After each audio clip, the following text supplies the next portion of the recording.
자, 211페이지 할 차례인데요. 계약금 등의 반환 채무 이행의 보장입니다. 여기도 이제 문제가 뭐 한 2, 3년에 한 번씩 나오는데, 어떤 거냐면은, 거래 계약이 이루어졌으면은 매수인은 매도인에게 계약금을 지급하죠.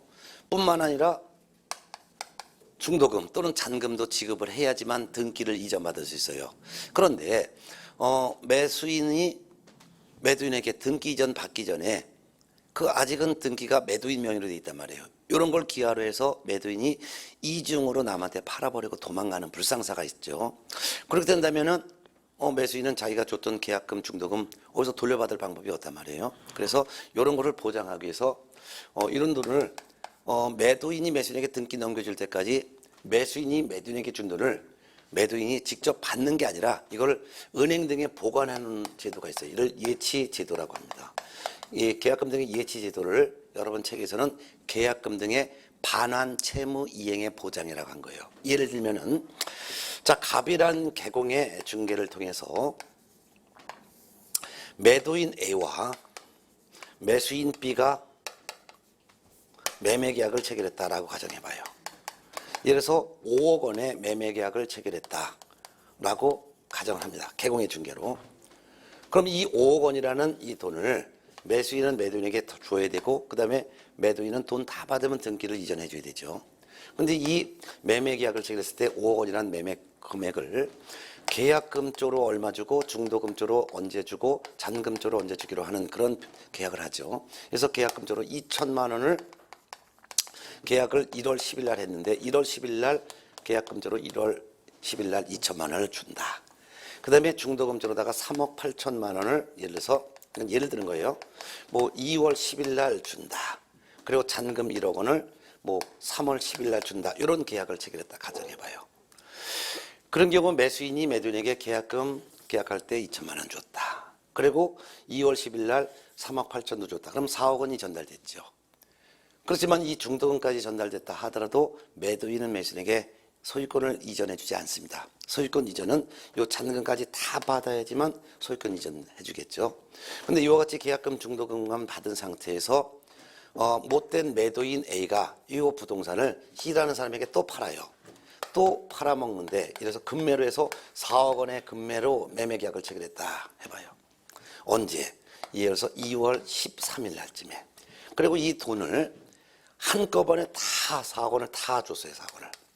그리고 매수인 씨가 이중 매수인이죠. 이 사람이 그래서 2월 15일쯤에 소유권 이전 등기를 받았다면은 계약은 똑같은 부동산에 대해서 B가 먼저 계약을 했지만, 그렇지만 등기는 C가 먼저 했어요. 계약은 법률행위죠. 법률행위에 의한 물권 변동은 등기해야지만 물권 변동 이전이 일어나는 거예요. 그래서 누가 먼저 계약했냐 이게 중요한 게 아니라 누가 먼저 등기했냐 이게 중요한 거죠. 그래서 제1 매매 계약을 체결한 B보다 제2 매매 계약을 체결한 C가 먼저 등기했으니까 C가 소유권 취득하는 거죠. 그러면은 B는 이런 사실을 모르고서 3월 10일 날 잔금 1억 줄 테니까 등기 넘겨달라고 A한테 연락하죠. 그렇지만 이 A는 벌써 2월 15일 날 C에게 또 4억 받고 팔아버리고 도망갔다 이거죠. 이게 바로 거래사고예요. 이런 거래사고가 있을까봐 계공은 이와 같은 경우에 매도인과 매수인에게 그러는 거예요. 어이 매도인과 매수인 이렇게 계약을 하기로 했는데 이 돈을 매도인 네가 갖는 게 아니라 매도인 네가 이 매수인 B에게 등기 넘겨줄 때까지 이 돈을 즉 계약금, 중도금, 잔금 요 같은 것을 계약금 등이라고 하는데 이 돈을 좀 은행 등에 예치해 놓자. 그리고 B에게 소유권 이전 등기 서류를 넘겨주면 그때 은행에 보관된 돈을 그때서야 찾아가는 게 어떻겠냐라고 권고할 수가 있죠. 그런데 이러한 규정이 강제 규정은 아니에요. 강제 규정이 아니다 보니까 매도인이 싫어하면 끝이에요.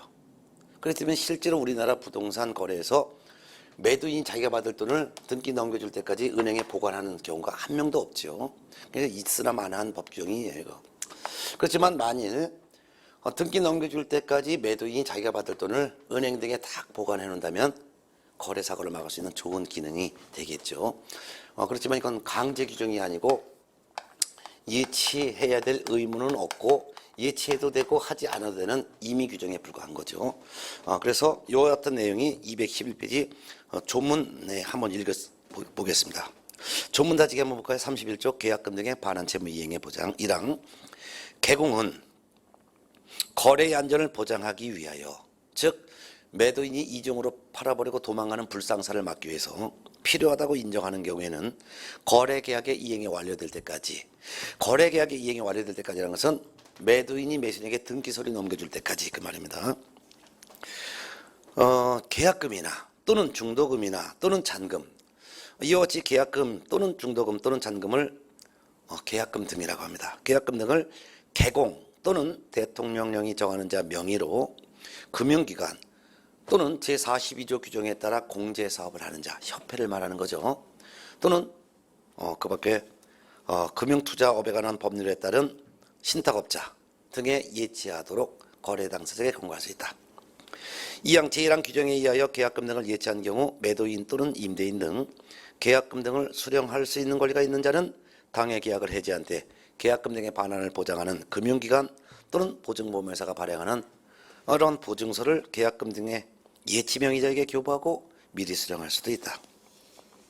3항 제1항 규정에 의하여 예치한 계약금 등의 관리, 인출 및 반환 절차 등에 관하여 필요한 사항은 대통령령으로 정한다. 이런 규정을 뒀어요. 그래서 그 밑에 1번 계약금 등 예치 권고 제도부터 해서 조문 읽은 걸 하나하나씩 정리하겠습니다.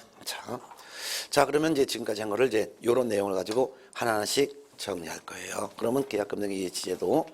자 공인중개사법 31조에서는 개공이 있어요.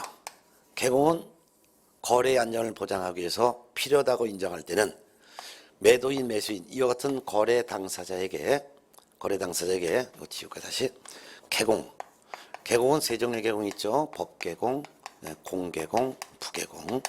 이와 같은 개공은 거래 안전을 보장하기 위해서 필요하다고 인정할 때는 매도인, 매수인 이와 같은 거래 당사자를 말하는데 이 거래 당사자에게 매수인이 매도인에게 줘야 될 계약금이나 중도금이나 잔금을 매도인이 매수인에게 등기 넘겨줄 때까지 보관할 것을 즉 보관한다는 것은 예치한다는 거죠. 예치할 것을 거래 당사자에게 개공이 권고할 수 있다 해놨어요. 권고를 할 수 있다.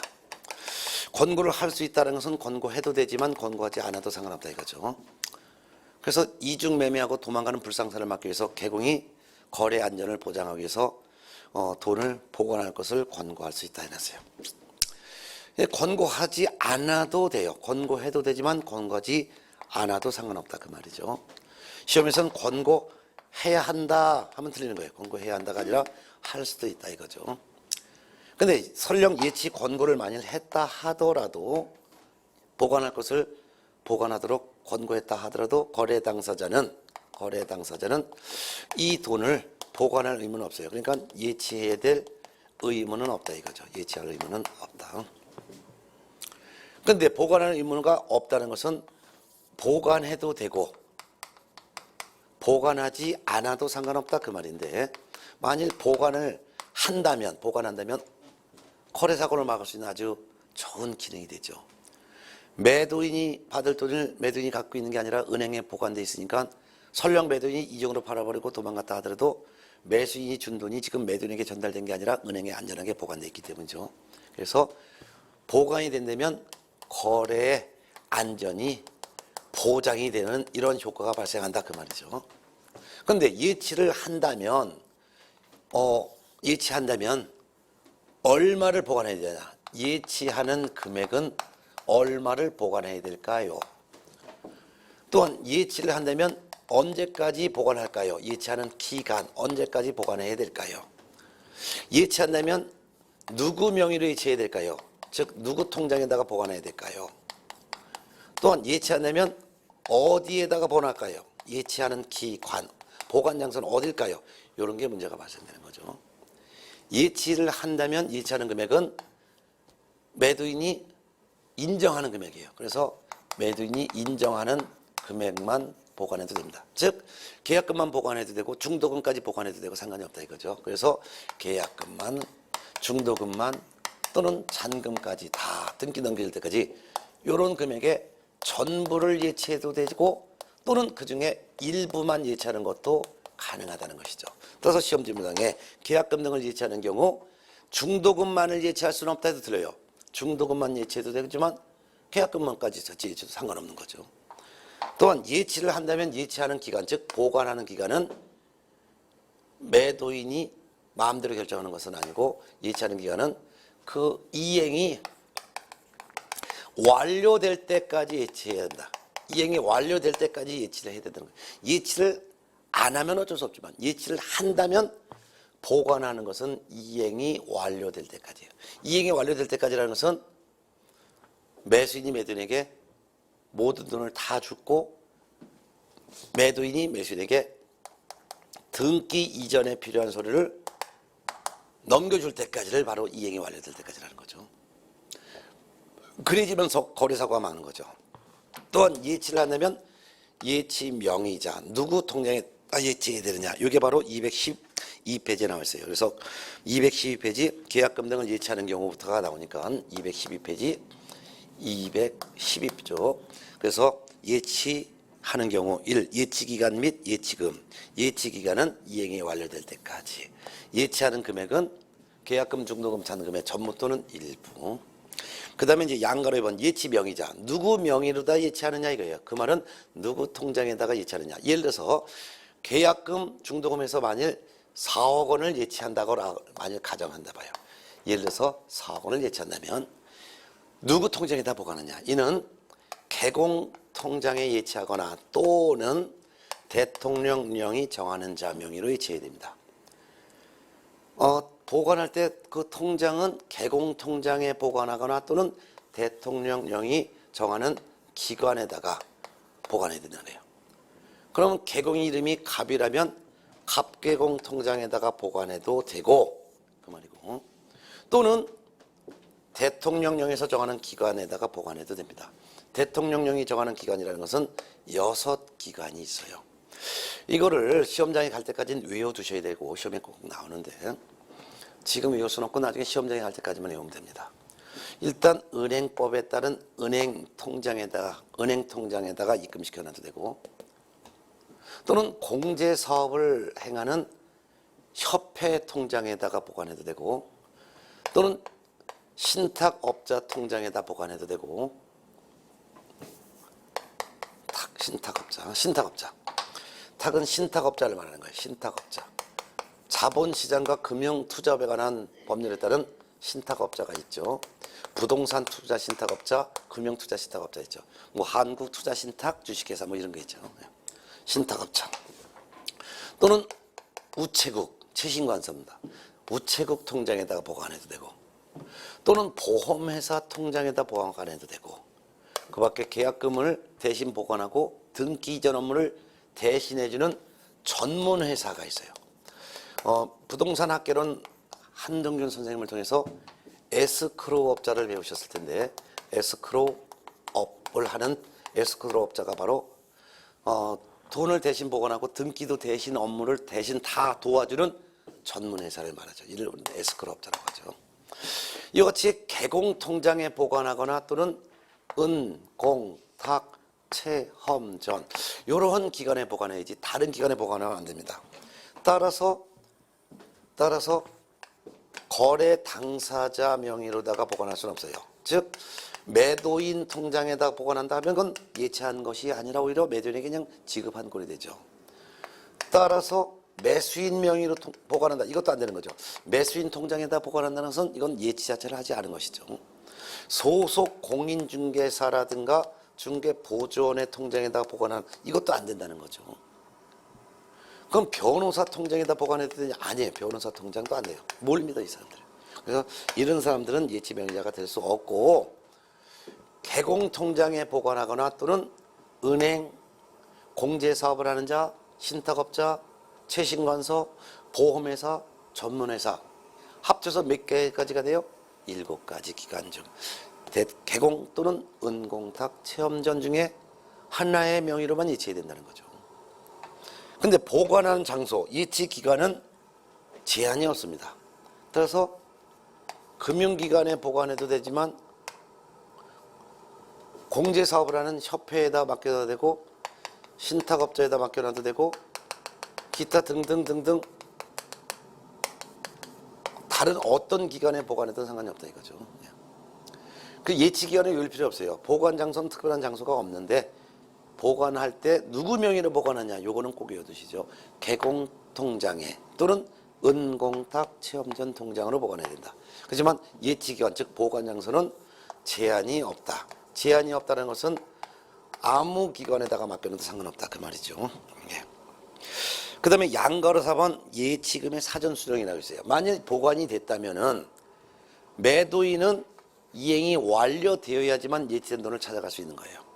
그렇지만 이행이 완료되기 전이라 하더라도 본래 보관은 이행이 완료될 때까지 보관해야 되는데 이행이 완료되기 전이라 하더라도 즉 등기를 이전해 주기 전이라 하더라도 매도인이 예치된 돈을 미리 찾아갈 수 있는 방법이 있어요.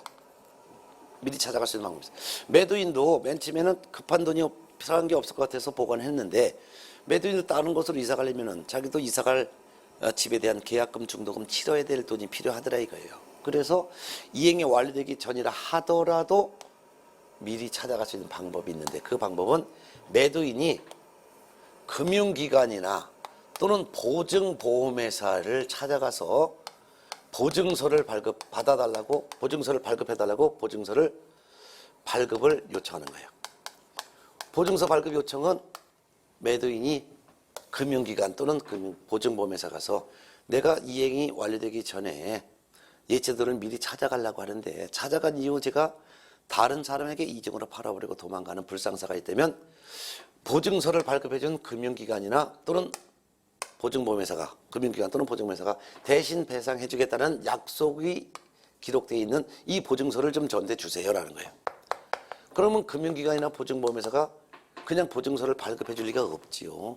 그래서 보증서를 받기 위해서는 일정한 보증보험료를 내고서 보증서 발급을 요청하는 거죠.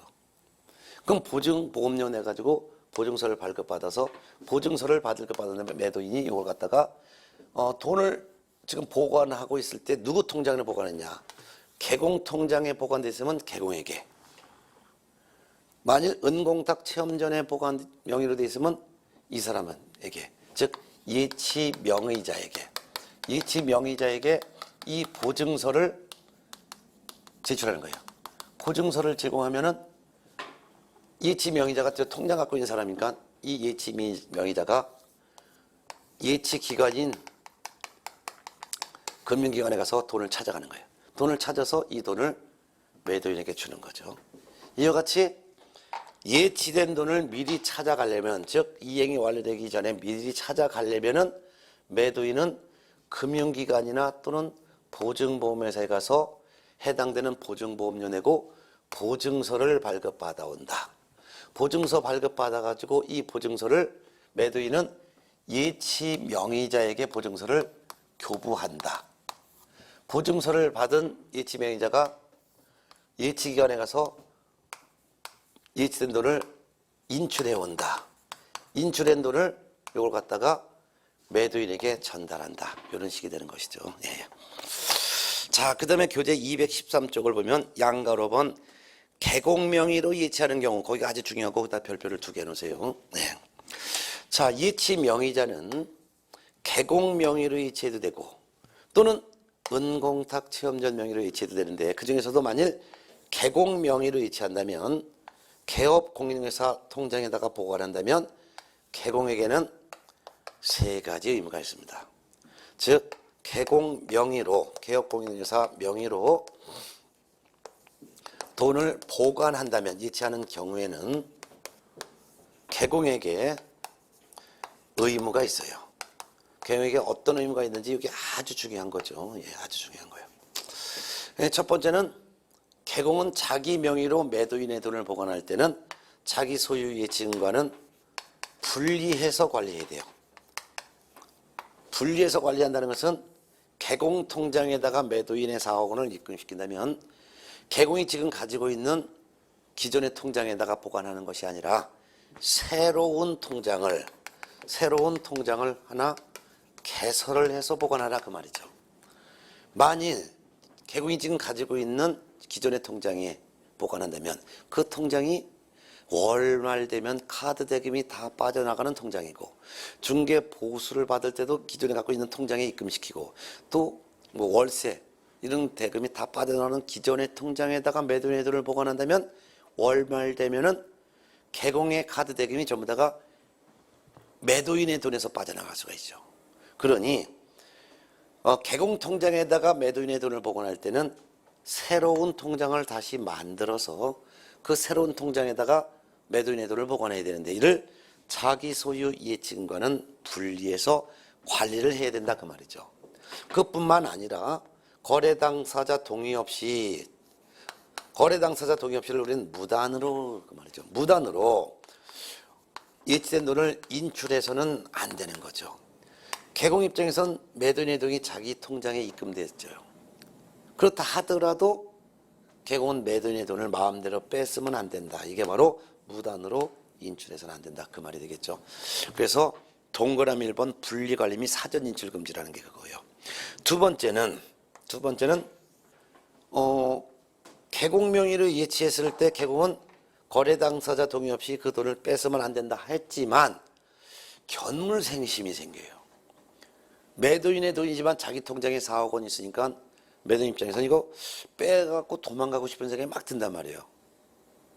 그럼 빼갖고 도망간다면 이거는 오히려 생선을 고양이한테 맡긴 꼴이 되는 거예요. 그래서 안 되겠다. 개공 명의로다가 매도인의 돈을 보관할 때는 개공은 보관하는 돈만큼의 보증을 또 설정을 해야 돼. 보증을 설정해야 될 의무가 있어요. 보증 설정이라는 것은 예치하는 금액만큼, 만약 예치하는 금액이 4억 원이면 4억 원만큼의 보증보험이나 공제나 공탁을 해야 된다는 거죠. 그래야지만 개공이 돈 빼들고 도망가더라도 보증기관이 배상을 할 수 있는 거죠. 또한 개공 명의로 이체할 때는 개공은 나중에 거래 계약이 이행이 완료가 된다면 개공 명의로 돈이 보관됐어요. 개공 명의로 보관됐어요. 그런 다음에 나중에 매수인이 매도인에게 잔금을 다 주고 매도인이 매수인에게 등기를 이전해주면 이행이 완료가 되죠. 나중에 만일 이행이 완료가 된다면 예치된 돈을 그때는 매도인이 인출해도 좋다. 그럼 매도인이 인출하는 것은 언제 인출할 수 있다? 이행이 완료가 되어야지만 매도인은 돈을 뺏을 수 있다. 인출이 가능하다. 라는 것에 대해서 개공과 거래 당사자가 약정을 해야 되는 거예요. 약정. 또는 이행이 완료되기 전에 매도인과 매수인이 합의해서 이 계약을, 매매 계약을 해지해봐요. 매매 계약이 해지되면 예치된 돈을 이때는 매수인이 다시 찾아가야죠. 계약이 파토났으면. 계약이 파기가 되면 매수인은 이 돈을 다시 인출해도 좋다라고 개공과 거래 당사자는 미리 약정을 해야 되는 거죠. 또한 개공 명의로 이체할 때는 개공은 자기 소유 예치인과는 분리해서 관리해야 되고 거래 당사자 동의 없이 무단으로 인출하면 안 된다라고 했는데 무단으로 인출할까 봐 이를 보장하기 위해서 예치하는 금액만큼의 보험을 가입하라 그랬었죠. 그럼 이 보험을 가입하느냐고 개공은 보험료를 냈겠죠. 그 보험료를 개공은 매수인에게 청구할 수 있도록 약정을 하는 거예요. 즉 예치 관리에 소요되는 비용인 이 보증 설정료를 이때는 보증 설정료를 이때는 개공이 매수인에게 청구할 수 있다라고 개공과 거래 당사자는 미리 약정을 하는 거죠. 개공 명의로 예치할 때 예치하는 금액만큼 개공은 괜히 보증 설정하냐고 돈만 날리잖아요. 이런 거를 보상을 받아야 되니까 개공 명의로 계약 끊는 걸 예치하는 데 소요되는 비용인 보증보험료는 매수인에게 청구할 수 있다라고 개공과 거래 당사자는 약속하는 거예요. 이런 약정을 해야 되죠. 예. 자, 이와 같이 계약금 등의 예치에서는 전체적으로 정리하면 다시 네, 끊는 건데 이거를 이제 정리하면 개공은 거래 사고를 막기 위해서 거래 당사자에게 매도인이 받을 돈을 보관하도록 권고를 할 수도 있고 하지 않을 수도 있다. 권고 안 해도 상관없다. 근데 권고를 만일 했다 하더라도 거래 당사자는 즉 매도인은 돈을 보관할 의무는 없다. 보관할 의무가 없으니까 보관해도 되고 보관하지 않아도 상관없다. 근데 보관을 한다면은 만일 보관한다면 거래 사고를 막을 수 있다. 보관한다면 얼마를 보관해야 되느냐? 이거는 매도인이 보관하고 싶은 돈만 보관해도 된다. 계약금만이건 계약금과 중도금까지건 또는 잔금까지건 즉 계약금, 중도금, 잔금의 전부 또는 일부를 매도인 지가 결정할 수 있다. 근데 그 이후부터는 매도인이 결정할 수는 없다. 그래서 보관하는 기간은 매도인이 내가 보관하고 싶은 기간만큼만 보관하겠다. 이건 안 되고 원칙적으로 이행이 완료될 때까지 보관해야 된다. 즉 매도인이 매수인에게 등기 넘겨줄 때까지 보관해야 된다. 또한 보관한다면 예치 명의자도 매도인 지 맘대로 결정할 수 없고 법에 규정된 차명의로만 보관해야 된다. 즉 개공 명의로 예치하거나 또는 은행, 공제사업을 하는 자, 신탁업자, 최신건설, 보험회사, 전문회사 이 7사람 중에 한 사람 명의로만 보관해야 된다. 보관하는 장소 즉 예치기간은 제한이 없으니까 어디에다 보관하는 건 상관이 없다.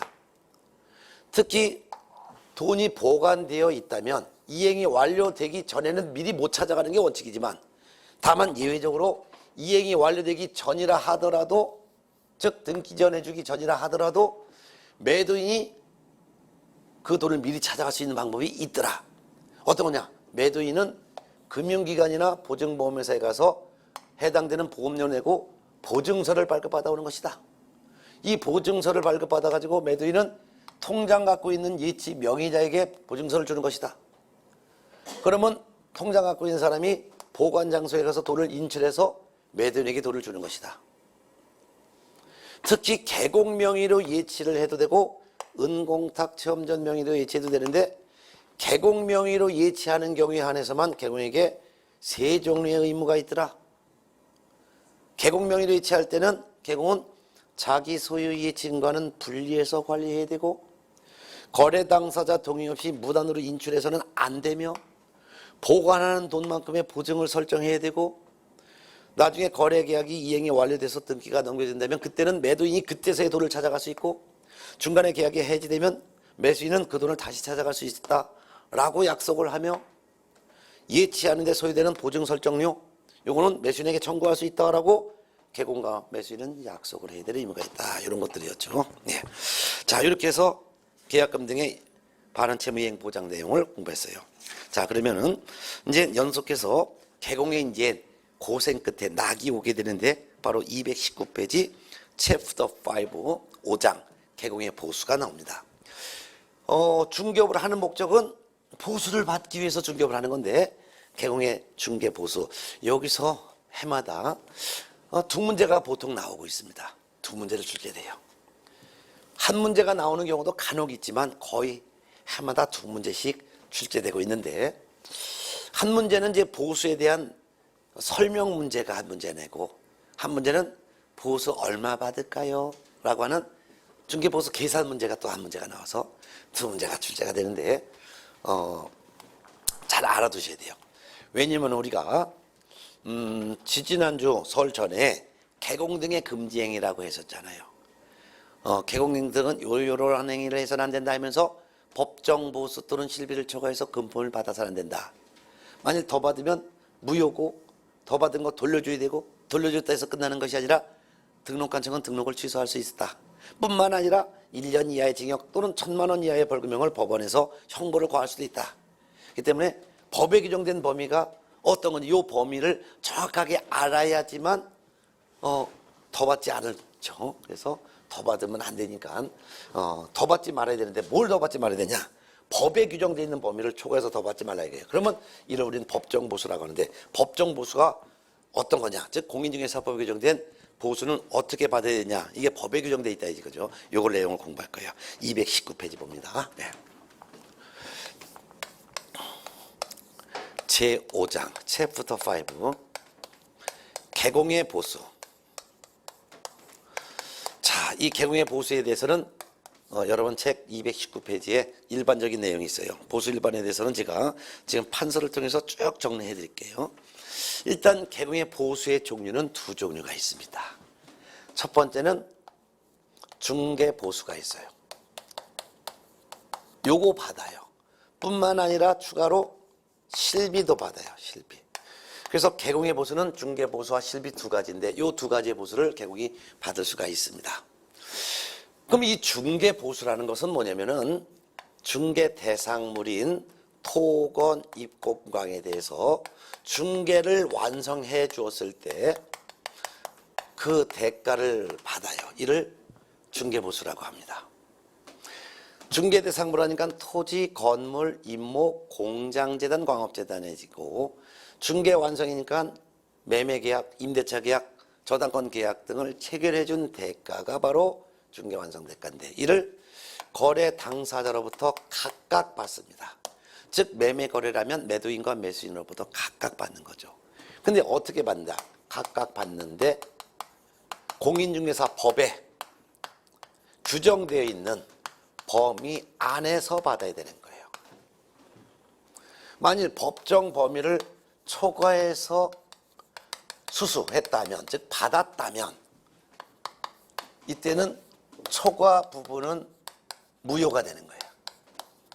만일 법정 범위가 100만 원인데 150만 원 받았다 그러면 100만 원까지는 유효, 100만 원을 초과하는 50만 원은 무효가 되는 거예요. 무효는 효력이 없는 거예요.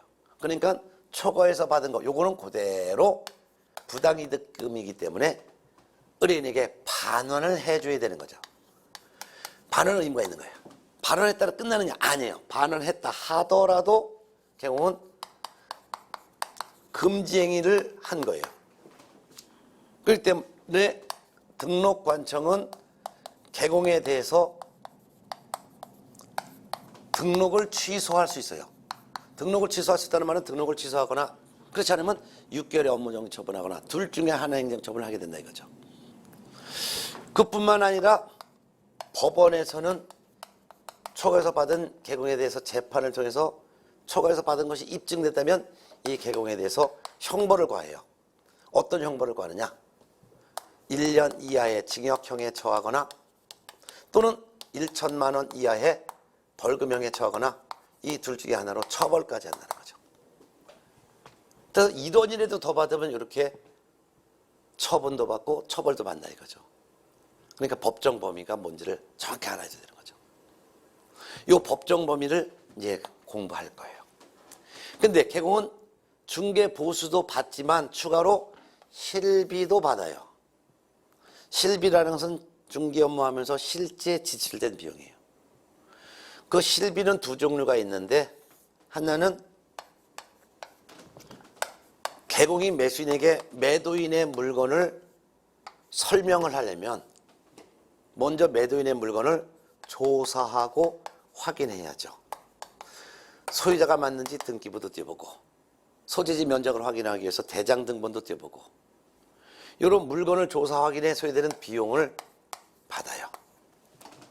그런데 이 비용은 누구한테 받냐면 거래 당사자로부터 각각 받는 것이 아니고 이는 매매 거래에서는 매도인 일방에게 받는 거예요. 매도인이 바로 권리를 이전하고자 하는 권리 이전 중개 의뢰인이죠. 이분에게만 청구할 수 있는 거예요.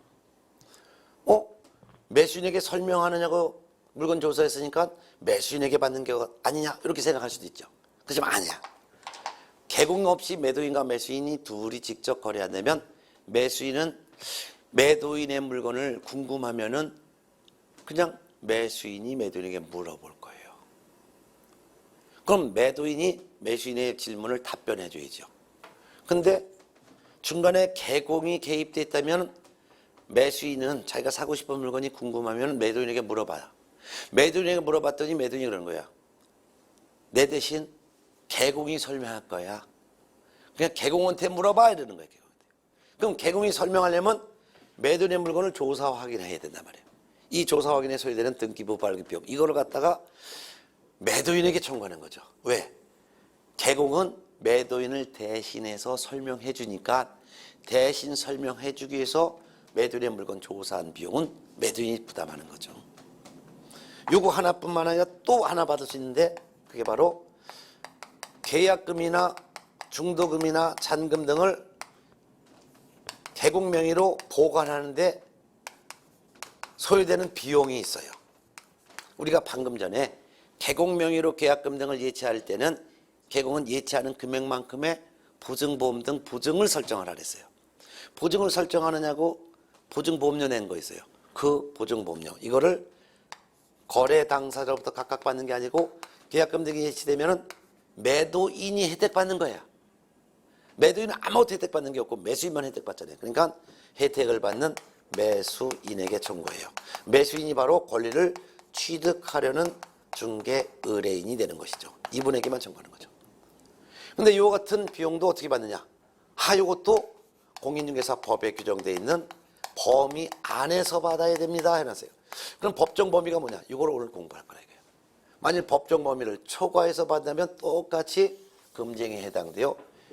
초과해서 만일 받았다면 초과해서 건 무효니까 돌려줘야 돼. 반환해줘야 돼.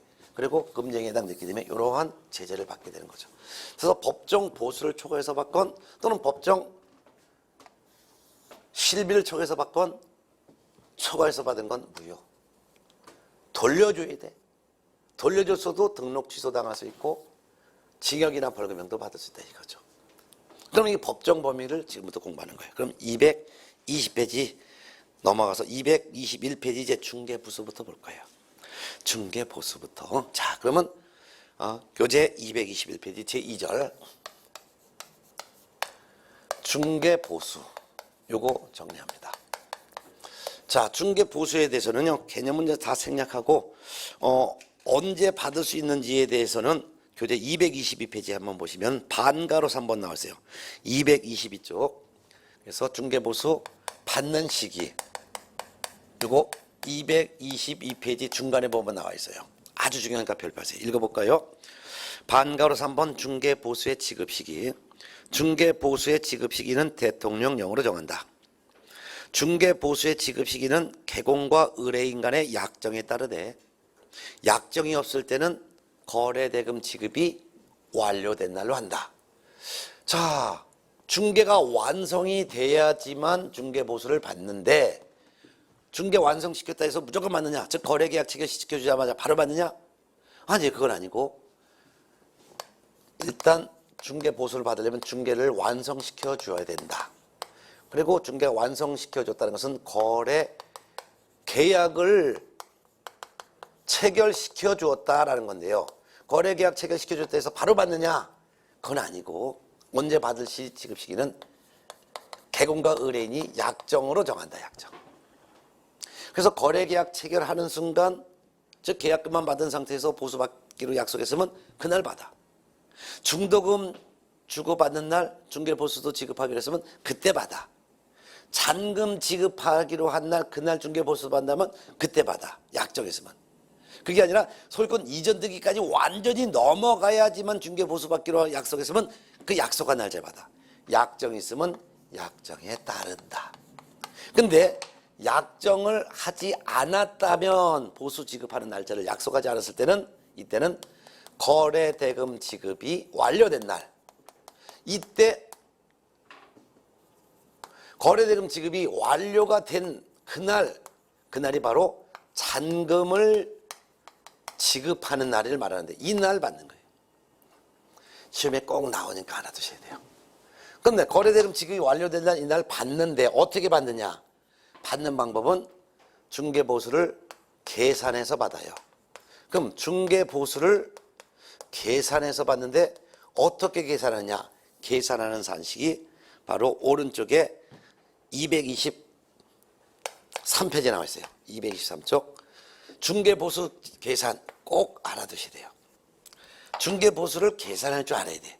계산은 중개가 완성됐으니까 거래계약이 체결된 거죠. 그러면 거래계약이 체결됐으니까 거래금액이 나오겠죠. 이 거래금액에 소정의 요율을 곱해요. 소정의 요율이라는 것은 법에 규정되어 있는 요율을 곱한다 이게요. 이 법정 요율을 우리는 중개보수의 범위라고도 해요. 중개보수의 범위라고도 하고 법정 범위라고도 하는 거예요. 법정 범위라고도 하는 거예요. 법정 범위. 같은 말이에요. 그러면 거래 금액에 소정의 법정 요율을 곱하면은 얼마인지 산출이 돼요. 이 산출액을 거래 당사자로부터 각각 받습니다. 각각 받는다. 매매 거래라면 매도인과 매수인으로부터 각각 받는다 이거죠. 임대차 거래라면 임대인과 임차인으로부터 각각 받는다 그 말이에요. 그런데 이 산출액이 너무 많은 경우가 있어요. 그래서 법에 한도액을 별도로 정해놓고 아무리 산출액이 많다 하더라도 요 금액을 초과해서 인정하지 않겠습니다라고 한도액이 만일 주어졌거나 또는 개공과 의뢰인이 얼마까지만 받겠다, 얼마를 받겠다 합의한 금액이 있다면 요 세 가지를 비교해봐. 산출액, 한도액, 합의한 금액 요 세 가지를 비교해서 요 중에서 이 중에서 가장 적은 금액을 거래 당사자로부터 각각 받습니다. 예를 들어서 거래 금액이 1억 원짜리 단독주택에 대해서 매매 거래를 성사시켜줬더니 법에 규정된 요율이 만일 0.5%이다. 근데 거래가 이루어졌으면 합의를 할 때 만일 40만 원만 받기로 합의했다. 근데 법에서는 한도액을 80만 원으로 주어졌다. 그러면 산출액을 해봤더니 1억 원 곱하기 0.5%면 산출액은 50만 원이에요. 50만 원. 그러면 산출액은 50만 원, 한도액은 80만 원까지만 인정. 합의한 금액은 40만 원. 그중에서 가장 적은 금액인 요 40만 원을 보수를 매도인 매수인으로부터 각각 받는 거죠. 근데 만일 매도인하고는 이렇게 합의를 했는데 매수인하고는 합의한 적이 없더라. 매수인과는 합의한 적이 없더라 하면은 매도인에게는 가장 적은 40만 원, 매도인과는 합의가 됐다면은 매도인에게는 40만 원. 근데 매수인에게는 합의한 적이 없어요. 합의한 적이 없으니까 산출액과 한도액 두 가지 중에서 적은 금액인 50만 원을 받아요. 그럼 개공 입장에서는 의뢰인과 중개보수 지급할 때 그 얼마를 받기로 하는 합의를 할 필요가 없고 합의 안 하는 게 더 나은 거예요. 괜히 합의해봤자 산출액 한도액보다 적으면 적은 걸 받아야 되니까. 그래서 개공은 의뢰인과는 중개보수 얼마 받기로 합의 안 하는 게 좋다 이렇게 이해하셔야 돼요.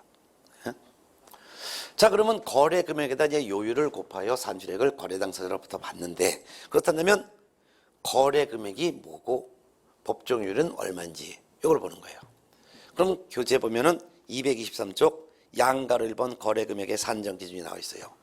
그러면 거래 금액 하면 거래는 매매 거래도 있을 수 있고 거래는 매매 거래도 있을 수 있고 교환 거래도 있을 수도 있고 임대차 거래도 있을 수 있고 여러 가지 거래가 있을 수 있죠. 그러면 매매 거래했을 때는 매매 금액이 거래 금액이에요. 특히 분양권을 매매 중개했을 때는 분양권자가 분양회사에게 지금까지 납부한 금액과 분양권을 거래해주면서 프리미엄을 받을 수 있도록 중개까지 했다면 분양회사에 지금까지 납부한 금액과 프리미엄을 합한 금액이 바로 거래 금액이 되는 거예요. 예를 들어서 판교에 있는 아파트 40평짜리가 분양금액이 15억 원이더라. 분양금액은 15억 원인데 분양계약 체결할 때 계약금으로 1억 원을 주고 두 달 후에 1차 중도금 2억 원 주고 또 두 달 지나서 2차 중도금 2억 원 주고 해서 지금까지 총 5억 원까지 준 상태에서 분양권을 팔아달라는 중개 의뢰받은 개공이 분양권을 해서 3천만 원 피를 붙여서 팔아줬더라 하면은 지금까지 납부한 금액은 계약금 1억 원, 1차 중도금 2억 원, 또 2차 중도금 2억 원, 지금까지 이미 납부한 금액은 5억 원, 거기다 프리미엄 3천을 더하면 5억 3천만 원의 분양권 매매를 중개한 것으로 봐 5억 3천만 원이 거래 금액이 되고 그다 요율을 곱하는 거죠. 근데 아주 중요한 게 나와요. 동그라미에서 한번 매매 계약을 포함한 점유 계정을 중개했을 때요. 점유 계정은 민법 이정근 선생법에 나오는 건데 팔았다가 다시 샀다 그 말이죠. 이럴 때는 매매 금액 하나만 보수받습니다. 그래서 아주 중요하니까 별표 3개를 해놓으세요. 매매 계약을 포함한 점유 계정. 예를 들어서 A라고 하는 주택을 소유하고 있는 A와 주택을 사고자 하는 B 사이에 개공갑이 매매 계약을 중개해 줬어요. 5억 원에. 그러면 A는 소유권을 B에게 넘겨줄 때까지도 점유하고 있죠. 이때 점유의 이유는 아직 소유권이 있기 때문이죠. 근데 매매 계약을 1월 10일 날 하면서 그날 동시에 매수인이 이 주택을 매수했지만 자기가 거주하는 게 아니라 매도인이 그대로 계속 거주하기로 하는 임대차 계약을 같이 체결해요. 그래서 보증금 1억 원, 월세 그냥 보증금 3억으로 할까요? 보증금 3억 원으로. 그러면 부동산을 매도한 매도인이 이 매수인이 산 이 주택을 그대로 임차해서 살기로 하는 임대차 계약까지 체결했다면 임대차 계약에서는 A는 임차인이 되고 B는 임대인이 되는 거죠. 그럼 소유권을 넘겨줬음에도 불구하고 이 A는 임차권이 있기 때문에 임차권에 기해서 계속 점유하죠. 이와 같이 소유권을 넘겨줬음에도 불구하고 계속 점유를 하는데 점유의 이유를 바꿔서 계속 점유하는 것을 우리는 이종근 민법법에서는 점유 개정이라고 민법에서 규정한 거예요. 점유 개정. 민법에서 배운 내용과 그대로 겹칩니다. 똑같죠. 이와 같은 경우는 팔은 매도인이 팔았지만 그대로 살기로 하는 임대차 계약까지 개공이 다 중개를 했다면 이때는 개공은 매매에 대한 보수 요거 하나만 적용해요. 요것만 보수를 받을 수 있는 것이지 임대차 계약에 대해서는 보수를 받지 못한다는 것이죠.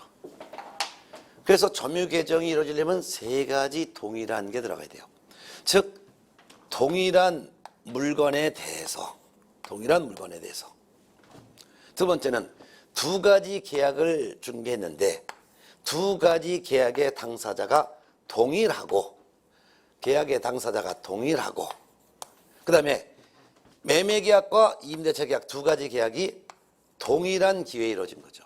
그래서 동일한 물건에 대해서 동일한 당사자 간에 동일한 기회에 매매를 포함하여 다른 거래를 또 중개했다면 보수는 매매에 대한 보수 하나만 받고 임대차에 대한 보수는 받지 못한다는 거. 해마다 시험 문제 나오죠. 별표 3개 넣으세요. 그렇지만 주의할 것은 점유 개정처럼 보이지만 점유 개정이 아닌 경우도 있죠. 예를 들어서 A라고 하는 주택의 매도인과 B라고 하는 주택의 매수인 사이에 개공갑이 5억 원의 매매 계약을 중개해 줬어요. 그런데 이 매수인이 자기가 매수한 주택을 자기가 사는 것이 아니라 같은 개공갑의 중개로 C라는 사람이 임차해서 살고 있도록 3억 원의 임대차 계약을 체결해 줬어요. 그러면 동일한 물건은 하나지만 그렇지만 매매 계약의 당사자와 임대차 계약의 당사자는 동일하지 않습니다. 매매 계약의 당사자는 누구예요? A, B. 임대차 계약의 당사자는 누구예요? B, C. 그래서 동일하지 않습니다. 당사자가. 그런 경우에는 개공은 매매에 대한 보수도 A, B로부터 각각 받고 임대차 계약에 대한 보수도 B, C로부터 각각 받죠. 그렇다면 이 경우에는 B는 매매 보수도 개공에게 줘야 돼. 임대차 계약의 보수도 줘야 돼. A는 매매 보수 줘야 돼. C는 임대차 보수 줘야죠. 이런 경우에 B는 매매 보수, 임대차 보수 두 가지 보수를 주는 거죠. 이거는 점유 개정이 아니죠. 꼭 구분해서 사례를 꼭 이해하셔서 정확하게 알아두셔야 돼요. 지금까지 이게 시험에 안 나온 적이 없을 정도로 이 두 가지는 매년 시험에 나옵니다. 그 다음에 교재 223쪽 반가로 2번 교환계약을 중개했어요. 교환계약을 중개했다는 것은 서로 부동산을 맞바꾸도록 중개했다 이거죠. 이럴 때는 교환 대상물 중 큰 중개 대상물의 금액을 거래 금액으로 합니다. 예를 들어서 A가 갖고 있는 3억짜리 주택과 B가 갖고 있는 5억짜리 주택을 교환하도록 중개했다. 그러면 큰 금액 5억 원으로 거래를 성사시켜준 것으로 보고 5억 원에다가 요율을 곱하도록 돼 있다 이거죠. 자, 그 다음에 임대차 계약을 중개했는데 교재는 224쪽 전세인 경우엔 전세금만 있으면 전세금이 거래 금액인데요. 근데 동그라미 2번 224페이지 임대차인 경우 보증금 외에 임대차인 경우 보증금도 있지만 거기다가 월세, 즉 월세를 월차임이라고 합니다. 월차임이 있는 이런 임대차를 중개했을 때는 그 거래 금액은 보증금을 플러스 월차임의 100을 곱합니다. 그리고 이 금액이 바로 임대차 중개 시 거래 금액이 되는 거예요. 그런데 만일 이와 같은 방법으로 산정한 금액이 만일 5천만 원 포함해서 5천만 원 이상이라면 이 5천만 원 이상인 금액이 바로 중개보수계산 시 거래 금액이 되는데 만일 이와 같이 보증금 더하기 그리고 월차임 곱하기 100하로 닫고 이와 같은 금액 방법으로 산정한 금액이 5천만 원이 안 돼요. 5천만 원 미만이라면 이 금액이 거래 금액으로 보는 것이 아니고 5천만 원 미만이라면 다시 계산합니다. 어떻게? 보증금 더하기 월차임의 70을 곱합니다. 요 금액이 바로 중개보수 계산할 때 거래 금액으로 적용한다 그 말이에요. 특히 상가 같은 경우건 주택이건 토지건 다 월차임 있는 임대차의 거래 금액은 이런 방법으로 산정하는 게 원칙이고 요 같은 경우에도 이렇게 한다는 건데 만일 상가에 대한 권리금을 받을 수 있도록 중개했다 하더라도 권리금에 대한 알선료는 법정 범위가 적용되는 것이 아니에요. 그렇기 때문에 거래 금액에 포함시키지 않습니다. 거래 금액에 포함시키지 않고 약정에 따라 권리금 알선료는 추가로 받을 수 있습니다. 그 약정할 때 권리금 알선료에 대한 제한은 없습니다. 자, 예를 들어서 보증금 있는 월세인 경우 거래 금액 한번 뽑아볼까요? 예를 들어서 사례 1번으로 이걸 갖고 뽑아보겠습니다. 만일 보증금이 3천만 원이고 월차임이 20만 원이다라 가정해봅니다. 그럼 월차임 20만 원 곱하기 100을 하면은 2천만 원. 2천만 원에다 보증금 3천만 원 더하면 얼마예요? 5천만 원. 5천만 원은 5천만 원을 포함한 이상이 포함되죠? 그럼 5천만 원이 거래 금액이고 거기다가 법정료를 곱하여 산출된 금액 여러 가지 중에서 가장 적은 금액을 임대인 임차인으로부터 각각 받는다 이거예요. 근데 다른 예 5천만 원 미만으로 산정되는 경우를 보겠습니다. 여기서 보증금이 2천만 원이에요. 월차임이 만일 20만 원을 가정해봐요. 그럼 월세 20만 원 곱하기 100을 하면은 2천만 원. 거기다 보증금 2천만 원을 더하면 얼마가 나와요? 4천만 원. 4천만 원은 5천만 원 미만에 해당되죠? 그럼 4천만 원이 거래 금액이 되는 게 아니라 다시 계산한다. 어떻게? 보증금 더하기 월세 곱하기 70이고요. 그러면 보증금 20만 원에다가 100이 아니라 70을 곱하는 거예요. 70. 그러면 20만 원 곱하기 70하면 274, 1,400만 원. 1,400만 원에다 보증금 2천만 원을 더하면 3,400만 원. 3,400만 원이 중개보수 계산할 때 거래 금액으로 적용한다 그 말이죠. 이런 걸 꼭 구분해서 알아두셔야 돼요. 이런 기초적인 과정을 모르면은 큰일 나니까. 네. 이같이 중개보수는 거래 금액에 법에 규정되는 요율을 곱하면은 산출액이 나오는데 산출액과 법의 한도액이 별도로 주어지고 합의한 금액이 있다면 세 가지 중에서 가장 적은 금액을 거래 당사자로부터 각각 받는다. 그러면 거래 금액은 이제 뽑을 줄 알았을 거예요. 그럼 나 요율을 곱하는데 이 법정요율은 쉬었다 할 거예요. 그래서 법정요율은 도대체 거래금액의 몇 퍼센트를 받아야 되는지 요거는 쉬었다가 하는데 교재는 224페이지 양가로 2번 중개보수의 범위 가로 열고 법정요율이 나와 있죠. 요거는 방금 쉬었다 할까요? 예.